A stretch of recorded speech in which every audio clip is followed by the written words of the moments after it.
The petitioner has specifically stated on oath in paragraph 15 of the writ petition that he had no knowledge of the said F.I.R. or pendency of any criminal case against him.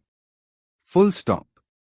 Further, in para 17 of the writ petition it has been stated that the petitioner was never arrested in the aforesaid case and he never applied for bail. Full stop. The learned counsel for the petitioner has even argued to the extent that the petitioner was never present in the trial and it was on the behest of other persons named in the F.I.R. that the case was contested in the trial court. Full stop.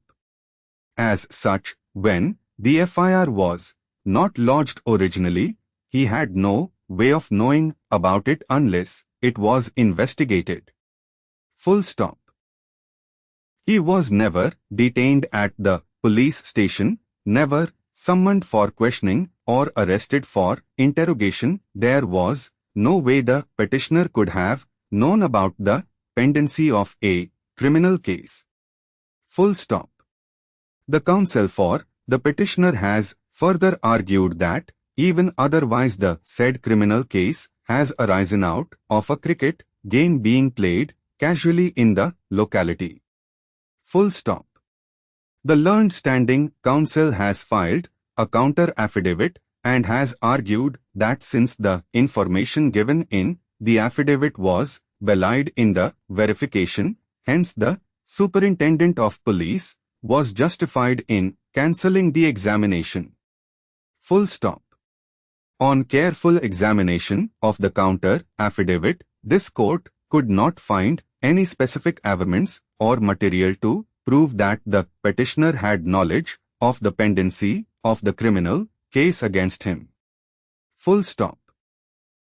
A rejoinder affidavit has also been filed reiterating the allegation and stating therein that there was no material before the superintendent of police, that the affidavit was deliberately filed in order to conceal some material fact or to mislead the authorities into getting extra marks for the purpose.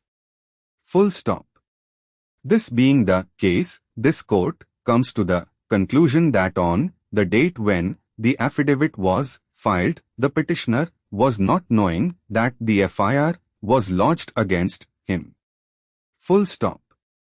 Moreover, on the date when the petitioner was sent for training, he already stood exonerated by the trial court on merits. Full stop.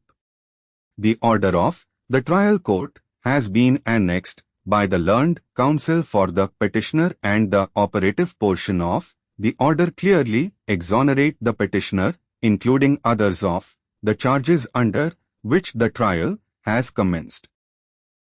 Full stop. Under the circumstances, the court feels that the affidavit filed by the petitioner was genuine and no attempt was made by the petitioner to mislead the authorities. Full stop.